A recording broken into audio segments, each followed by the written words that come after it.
Tumikim na naman si Sir Lloyd. Sige na, magmerienda na kayo, baka matapos na ang break time nyo. Hindi pa kayo nakakapagmerienda. Sabi niya sa tatlong pulis. Yes, sir. Sabi naman ng tatlo at umupo na sa bakanting lamesa ng karinderya at umorder. Lumapit naman sa akin si Sir Lloyd. Nahigit ko naman ang hininga, kasabay ng pagkalabog ng dibdib ko. Hindi ko maintindihan kung bakit lagi ako kinakabahan sa tuwing nagkikita kami. Siguro, malasin na naman ako. Ang ginawa ko, tinaasan ko siya ng kilay. Hinila niya ang isang monoblock at umupo sa tabi ko. Ang puso ko naman ay hindi na magkamayaw sa pagwawala. Bahagya ko namang inatras ang upuan ko. Tinaasan naman niya ako ng kilay. Ano po bang kailangan niya, Sir Lloyd? Nauutal na sabi ko. Kinakabahan talaga ako sa kanya. Tumawa siya. Napataas kilay naman ako habang pinagmamasdan siyang tumawa. Pati tawa niya, shit, ang gwapo din. Bakit parang ninenervyos ka? Wala pa nga akong ginagawa ay nakangising, sabi niya. Gumuso naman ako at hindi na sumagot. Baka kung ano pa ang masabi ko sa kanya eh. Mapasama na naman ako. Napansin ko na naman na nakatingin sa amin ang tatlong bata at si Mang Lunyo. Ginitian ko naman sila. Tapos na pala silang kumain. Tapos na po kaming kumain, teacher. Nakangiting sabi ng kapatid na babae ni Penpen.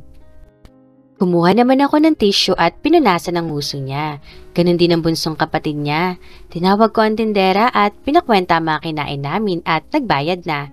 Kids, alis na tayo. Sabi ko sa tatlong bata at tumayo na. Si Mang Lunyo ay binuhat ang bunso. Si Penpen naman ay hinawakan sa kamay ang kapatid na babae. Teka, uwi na kayo? Halos sabay naming nilingon si Sir Lloyd na tumayo na rin. Oo, pero pupunta muna kami ng palengke at mag-grocery. Sagot ko, sama ako. Ha? Nilapitan ko si Mang Lunyo na nasa harap ng estante ng mga delata. Kumuha lang siya ng 2 delata ng sardinas na pinakamura. Mang Lunyo, yung sardinas na lang po na yun yung kunin nyo, mas magandang klase at mas masarap po yan. Sabi ko at tinuro ang isang brand ng sardinas. Medyo mahal po yun, ma'am. Okay na po ito. Nahihiyang sabi niya, hindi po. Wala po kasing lasa yan eh. Yun na lang po, kumuha po kayo ng 10. 10? Nako, ang dami nun, ma'am. Baka mapalaki po ang gastos nyo. Napapakamot sa ulo at nahihiya pa rin sabi niya. Ngumiti naman ako at kinuha ang 2 latang sardinas sa kamay niya at binalik sa estante. Dumampot ako ng ibang brand ng sardinas at nilagay sa cart namin. Dumampot na rin ako ng 10 lata ng corned beef, meatloaf at iba't ibang klaseng delata pa na ready to eat na. Wala nang nagawa si Mang Lunyo kahit nahihiya pa siya. Sunod naman naming pinuntahan ang estante ng mga gatas at kape. Pinakuha ko si Mang Lunyo ng tig 2 pack na pinakamalaking milk powder at chocolate powder para sa mga bata. Kape at asukal naman para sa kanya. Kuya Lloyd, yun po gusto ko po nun. Nilingon ko ang kapatid na babae ni Penpen na si Tintin na may tinuturo sa taas ng estante ng mga biscuits. Eto ba? Tanong naman ni Sir Lloyd at inabot ang isang pack ng chocolate cake bar. Tumango si Tintin. Dumampot si Sir Lloyd ng 3 pack ng chocolate cake bar na iba-ibang flavor at nilagay sa dala nilang cart na kalahati na ang laman na puro biscuit at junk food ang laman. Talagang sumama siya sa amin kahit sinabi kong hindi na. Day off naman daw kasi niya at wala daw siyang ginagawa. Tuya, pulit gutok ko po ito. Ungot naman ni Junjun na tinuro ang isang chichirya. Wag yan, baby. Masyadong maalat yan. Bawal sa'yo yan. Malambing na sabi ni Sir Lloyd at binuhat pa si Junjun at pinakita ang ibang biscuits na pwedeng kainin ni Junjun. Pili ka na lang dito. Ito, masarap to. Suggestion pa ni Sir Lloyd at tinuro ang isang pack ng cheesecake. Napataas naman ang kilay ko. Ibang-iba siya ngayon sa mga bata kaysa sa akin noong una at pangalawa kaming magkita. Masungit siya sa akin at arugante tapos ngayon malambing siya sa mga bata.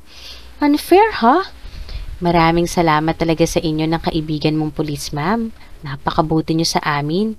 Anang Mang Lunyo na kanina pa nagpapasalamat. Mamuso ako. Hindi ko po siya kaibigan, Mang Lunyo. 2 beses na nga niyan ako muntik ng arestuhin. Napagkamalan pa nga niya akong isang organizer ng pasugalan dun sa inyo eh. Tila nagsusumbong na sabi ko, oo nga, nakwento sa akin ni Penpen. Pasensya na po mama, nadamay pa kayo sa gulo sa lugar namin. Umiling-iling ako. Wala po kayong kasalanan, Mang Lunyo. Wag po kayong humingi ng pasensya, sabi at tinapik ko siya sa balikat. Lumapit naman ako kay Sir Lloyd at sa mga bata na pumipili ng mga gusto nila. May hawak ng isang garapon ng estiko ang dalawang bata. Ang dami niya na. Untag ko. Tumingin naman sa akin si Sir Lloyd at ngumisi. Don't worry, ako ang magbabayad niyan. Aniya, tinasan ko siya ng kilay kahit hindi na carry ng budget ko yan. Na, I insist. Ako magbabayad niyan. Kiit pa niya. Gumuso ako, sabi mo eh. O mga bata, kunin nyo na lang lahat ng gusto nyo. Libre naman pala lahat ni Sir Lloyd. O ito, dagdagan nyo pa ng tig-2. Sabi ko, at dumampot pa ng 2 balot na chocolate cake bar, cheesecake, biscuits at kung ano-ano pa. Inutusan ko pa si Penpen na kumuha pa ng tig-isang malaking pack ng milk powder at chocolate powder, pati asukal at nilagay sa cart ni Sir Lloyd. Sa isang iglap, napuno ang cart. Taas kilay na tiningnan ko si Sir Lloyd na nakatingin din sa akin. Gumisi siya. Yan lang, dagdagan mo pa. Wag na, baka wala ka ng pambayad. Bira ko. Tumawa naman siya. Kung gusto mo, kumuha ka rin ng gusto mo eh. Ako pa magbayad. Hala, ayoko nga. Bakit? Tatay ba kita? Bakit? Tatay lang ba ang pwedeng bumili ng gusto ng isang babae? Boyfriend din, 'di ba? Nakangising sabi niya. Oh, bakit? Boyfriend din ba kita? Hindi pa. Napasinghap ako sa sinabi niya. Kumalabog ng husto ang dibdib ko. Anong ibig niyang sabihin? Hindi pa? Nabalak niyang maging boyfriend ko? Oy, mamang pulis, hindi kita type, no? Ayoko sa mas matanda sa akin. Lalong-lalo na ayoko sa pulis. Minamalas ako sa pulis. Diyan ka na nga. Nagiinit ang pising sikmat ko sa kanya at tinulak na ang kahit namin ni Mang Lunyo. Apaka-filingero talaga ng kapring pulis na yan. Anong tingin niyo sa akin? Type ko siya? Hindi, no? Kahit nuknukan pa siya ng gwapo at macho, hindi ko siya type. Period. Ang pinuntahan naman namin ni Mang Lunyo ay ang section ng mga sabon. Kumuha akong ilang box ng body soap at 3 dosena ng pack na shampoo. Kumuha din ako ng powder soap at bar soap na gagamitin nila sa paglalaba at fab ko na rin. Pagdating namin sa counter ay halos 3 cart na puno ang dala namin. Yung cart na dala ni Sir Lloyd ay punong-puno ng kung ano-anong pagkain na pwede nang gawin pang tindahan at napaawang pa ang labi ko nang lumapit ang 2 staff ng grocery store at may dalang 2 sako ng bigas. Tinuro ni Sir Lloyd ang pwesto namin. Hindi naman ako kinabahan kung kapos ang budget dahil siya naman na magbabayad. Siya ang kumuha nun eh. Umabot sa kulang-kulang 20,000 ang bill namin. Akmang magbibigay na ako ng kalahati ng pambayad nang sabihin ng cashier na nagbayad na si Sir Lloyd. Inabot ko na lang sa kanya ang pera. Sige na, itabi mo na lang yan. Aniya, tanggapin mo na. Giit ko naman. Wag na nga. Pupunta pa tayo ng palengke, diba? Yan na lang ay pambayad mo. Sabi niya, wag mong sabihin sasama ka pa hanggang sa palengke? Salubong ang kilay na sabi ko, aba, oo naman. Sino ang makakatulong niyo sa pagbubuhat? Ang dami nito, no? Tsaka, ano ka ba?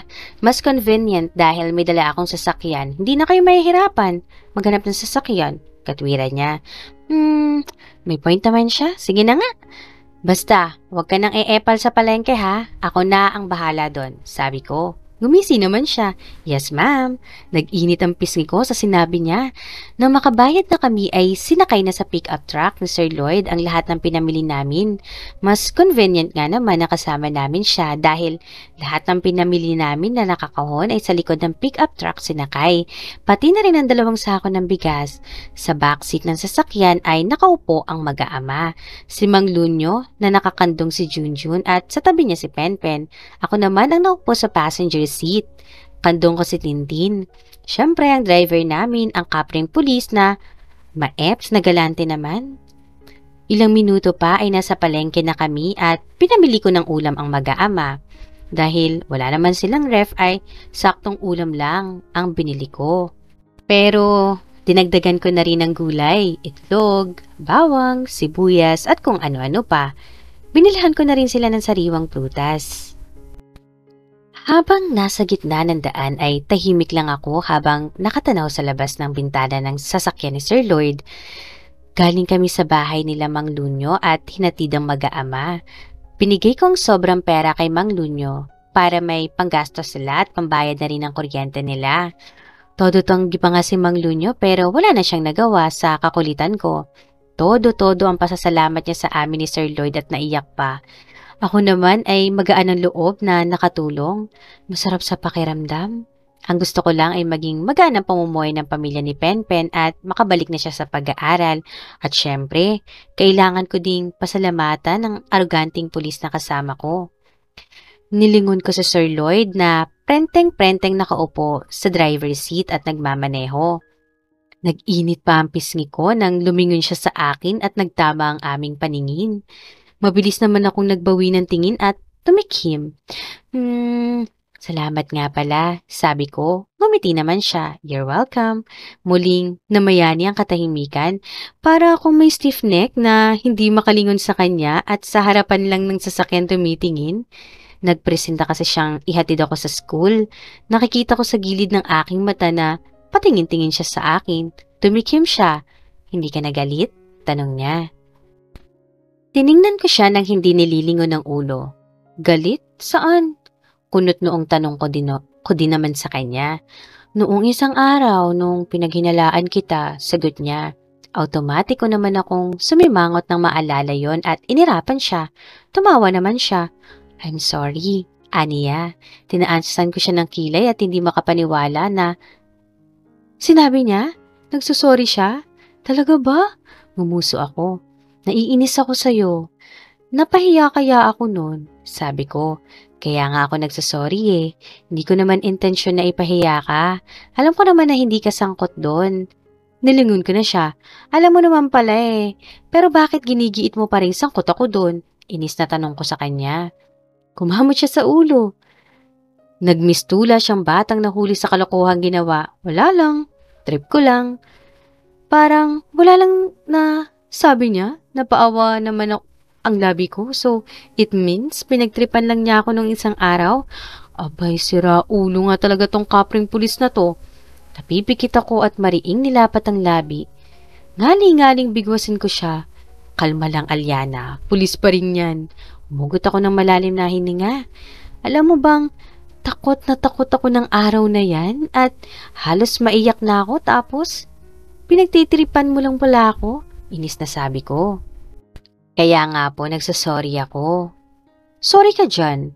Bubulong-bulong na sabi ko at inirapan siya. Ay, pumuntong hininga siya. Anong gusto mo gawin ko para tanggapin mo ang sorry ko? Humuso ako. Huwag ka nang magpakita sa akin. Ayoko nang makakita ng pulis na natotroma ako, lalo ka na. Mahirap yan. Natatawang sabi niya. Anong mahirap doon? Huwag ka lang magpapakita sa akin, madali lang yun. Ang kaso, gusto naman kitang makita, so paano yun? Nakangising sabi niya. Napasinghap naman ako kasabay ng pagbilis ng pintig ng puso ko. At bakit mo naman ako gustong makita?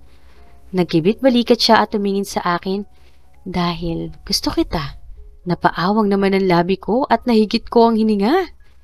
Pakiramdam ko ay nasa lalamunan ko na ang puso ko sa lakas ng kabog nito. At tila sirang plak ang paulit-ulit kong narinig ang salitang sinabi niya na gusto niya ako.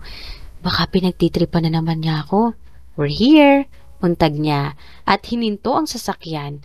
Napakurap-kurap ako ng mata habang pigil pa rin ang hininga. Nasa tapat na pala kami ng gate ng eskwelahan. Bumaba siya ng sasakyan at umikot sa gawi ko. Doon lang ako nakabawi ng paghinga at tarantang sinukbit ko ang bag. Nang buksan niya ang pito ay mabilis akong bumaba. Binati naman ako ng gwardya na nakatalaga sa gate ng school. Binati ko rin siya. Muli kong tiningnan si Sir Lloyd. Salamat sa paghatid, Sir Lorenzo. Nauutal na sabi ko. You're welcome. Mamaya pupunta ako sa bahay niyo ha. Bakit? Ngumiti siya. Manliligaw ako sa'yo. Aniya, sabay kindat. Napaawang na naman ang labi ko. Ano daw? Tama ba yung narinig ko? Manliligaw daw siya? Hanggang sa makaalis na ang sasakyan na lulan si Sir Lloyd at Nakatanga pa rin ako habang sinusundan ito ng tingin. Ma'am Aliana, okay lang po kayo? Untag sa akin ng gwardya. Ha? Parang taga naman na tanong ko. Umamot sa ulo ang gwardya. Doon lang tila nagising ang diwa ko. Ano humanong? Opo, okay lang po ako. Nasabi ko na lang. Sinilip ko ang oras sa relo ko. Naku po, 11:11 na ng umaga. Pasok na po ako, Manong, sabi ko sa gwardya. Pinagbuksan naman niya ako ng gate. Habang tinatahak ang daan, papunta sa classroom ay ipinilig-pilig ko ang ulo at tinapik-tapik ang pisngi. Paulit-ulit ko kasing naririnig ang sinabi ng kapring pulis na yon na gusto niya ako at liligawan niya ako. Di ko naman alam kung ano ang mararamdaman ko tapos sobrang lakas pa ng tibok ng puso ko. Di naman ito ang unang beses na may nagsabing gusto ako at liligawan ako. Pero hindi ganito ang reaction ko. Nakakaloka. Pasipol-sipol ako nang pumasok ako sa gate ng bahay ng kaibigan kong si Jace. May ilang mga sasakyan din na nakaparada sa labas na malamang ay sa mga kaibigan ko. May usapan kasi kami na magkita-kita dito sa bahay ni Jace. Umuwi kasi ang isa naming kaibigan na galing ibang bansa na halos 1 taong na malagi doon. Sa porch pa lang ay nakita ko na silang nagtitipon-tipon at nagtatawanan. Si Jace ay buhat ang mag-iisang taong gulang na anak na si Jet na inaanak ko. Oh, here comes the hottest policeman in town. Nakangising sabi ni Luis na nakasuot pa ng aviator. Lumapit ako sa kanila at nakipag-fist bump. Si Baby Jet naman na buhat ni Jace ay ginulo ko ang manipis na buhok. Late ka yata pare. Puna ni Jace, may dinaanan lang par, sabi ko. Ano? Babae. Sabat naman ni Alden, ginisian ko siya. Kararating mo pa lang ng Pinas, chismis ka agad. Sabi ko, bakit? Hindi ba totoo? I know you pare. Dagdag pa ni Alden at ngumisi din. Well, totoo naman. Ganito kasi yun.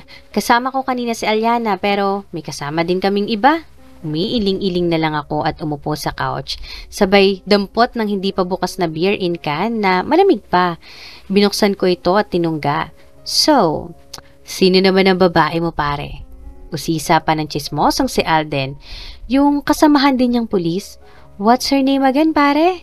Jody? Josie? Sabat ni Kester. Wah, may girlfriend ka?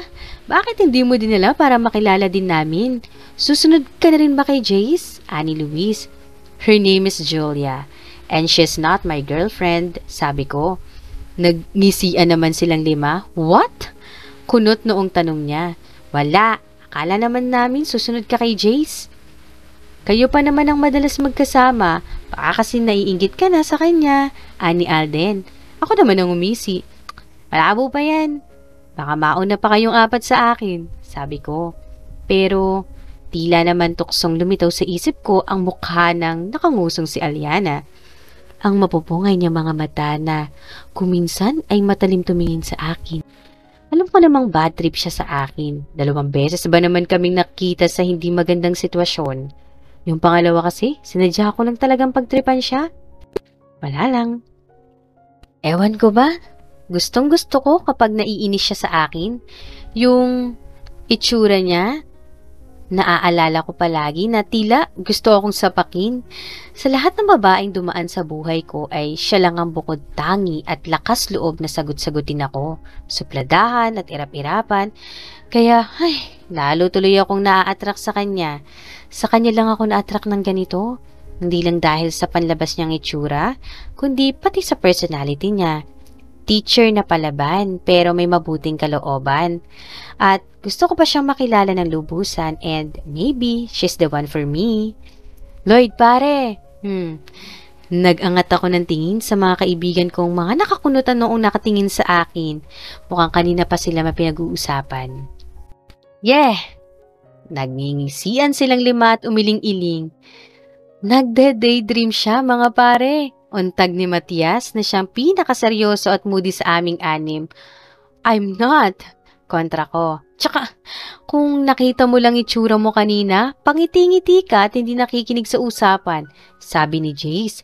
Sabay tawa nilang 5. Napaawang naman ang labi ko. Ganun ba ako kanina? Siguro nga, di naman nila ako pagtatawanan kung hindi. Napakamot na lang ako sa ulo. Ay, wala, may iniisip lang ako. Sabi ko sa kanila. Ano na naman ang iniisip mo? Tanong ni Kester. Tiningnan ko naman sila isa-isa. Siguro, makakatulong sila sa akin. Paano ba manligaw mga pare? Tanong ko sa kanila. Natigilan naman sila tumingin sa akin. Parang may sinabi akong salitang bago sa pandinig nila. Ha? Manliligaw ka pare? Di makapaniwalang tanong ni Luis. Yeah. Nababakamot sa ulong sagot ko. Niligawan naman si Julia? Tanong naman ni Kester. No, not her pare. It's someone. Sino? Kilala ba namin? Ani Alden. Hindi niyo siya kilala. Sabi ko. Di ipakilala mo sa amin. Singit ni Jace. Sus, saka ko na siya ipapakilala sa inyo kapag naging kami na. I really like her and I want to court her. Nagsiungalan naman silang 5. Ikaw ba yun pare? Di ka ba na matanda? May kilala akong nagtatawa si papatawas kita. Ani Kester at dinampi pa ang likod ng palad niya sa noo ko. Tinabig ko naman ito. Mukhang seryoso ka dyan pare At mukhang susunod ka na talaga kay Jace. Komento ni Matias. Nagkibit balikat ako. Kaya nga gusto ko siyang ligawan para makilala ko siyang mabuti and maybe siya na rin ang iharap ko sa dambana. Hindi naman na ako bumabata, sabi ko. Hindi ko alam pero lately, napapaisip akong lumagay na sa tahimik na buhay. Parang si Jace. At sa tuwing naiisip ko yon ay mukha ni Aliana ang nakikita ko. Tama nga siguro ang sinabi ng kasamahan kong si Amor. Malakas na ang tama ako sa teacher na yun. Masaya ako para sa'yo pare at naiisip mo na yan. Masarap magkaroon ng sariling pamilya. Yung uuwi ka na mayroon kang dadat na magandang asawa at cute na anak na gaya nito. Ani Jace at pinanggigilan ng anak na humahagik-hik. Napangisi naman ako. Halatang masaya at kontento na ang kaibigan ko sa buhay niya. No comment kami dyan, sabat ni Atlas. Basta ako. Enjoy pa sa pagiging single. Me too, segunda ni Kester. Me 3, tugtong ni Luis. Samantalang si Matias naman ay nakibit-balikat lang at tinungga ang beer in can. Teka pare, taga saan ba yung babaeng nililigawan mo? Tanong ni Jace. Naku pare, taga Inubensya din. She's a teacher. Wah! Punggulan na naman ang mga magkakaibigang ito. Oh, nice! Sana sagutin ka niya pare. Ani Jace na laging supportive sa akin. Napangisi naman ako. Halatang masaya at kontento na ang kaibigan ko sa buhay. Oh, nice! Sana talaga ay sagutin ka na niya pare.